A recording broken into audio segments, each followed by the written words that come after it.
छुटपुटे के वक्त घर से एक मिट्टी का दिया, एक बुढ़िया ने सरेरा ला के रोशन कर दिया, ताकि रहगीर और परदेसी कहीं ठोकर न खाए, ताकि रहगीर पर और परदेसी कहीं ठोकर न खाए, राह से आसा गुजर जाए हर एक छोटा बड़ा, ये दिया बेहतर है उन झाड़ों से और फानूस से, ये दिया बेहतर है उन झाड़ों से और फानूस से, रोशनी महलों के अंदर ही रही जिसकी सदा,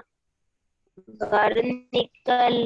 घर निकल कर एक जरा महलों से बाहर देखिए, घर निकल कर एक जरा महलों से बाहर देखिए, है अंधेरा दरो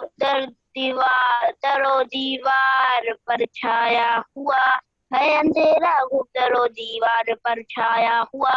सुरखरू आफाक में वो रहनुमा मीनार है, सुरखरू